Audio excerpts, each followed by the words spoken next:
អ្នកវិទ្យាសាស្ត្របានបញ្យល់ពីមូលហេតុដែលឆ្មាចូលចិត្តដេកកោបខ្លួន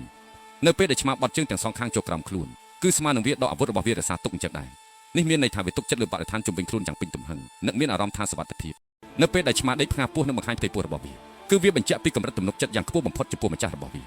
ប្រសិនបើឆ្មារបស់អ្នកសម្លឹងមើលអ្នកដោយមិនព្រិចភ្នែកកុំរំខានវាឲ្យសោះព្រោះនេះអាចជាការបង្ហាញពីអំណាចឬបង្ហាញពីអរិយាប័ត្រគ្រប់ដណ្ដប់របស់វាប៉ុន្តែប្រសិនបើឆ្មារបស់អ្នកប្រើជើងញីពោះរបស់អ្នកនេះគឺជាការបន្តនៃអរិយាប័ត្រតាំងពីពេលវានៅជាកូនឆ្មា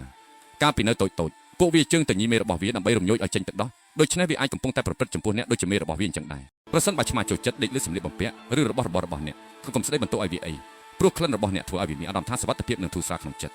ហើយនៅពេលដែលឆ្មាដេកមួយក្បាលចូលគ្នាតូចមួយវាជាទូទៅមានន័យថាវាមានអារម្មណ៍ថារងាហើយកំពុងតែរក្សាកម្ដៅរាងកាយក្នុងអេរិយាប័ត្រមួយនេះជាចុងក្រោយប្រសិនបើឆ្មាចូលចិត្តដេកពុតខ្លួនខណៈពេលសម្លឹងមើលមកអ្នកដោយចេតនានោះគឺជាជំនឿពិសេសខ្លាំងណាស់ពួកវាដឹងថាអេរិយាប័ត្រមួយនេះមើលទៅគួរឲ្យស្រឡាញ់ដូច្នេះពួកវាធ្វើវាដោយចេតនាដើម្បីទាក់ទាញអារម្មណ៍របស់អ្នក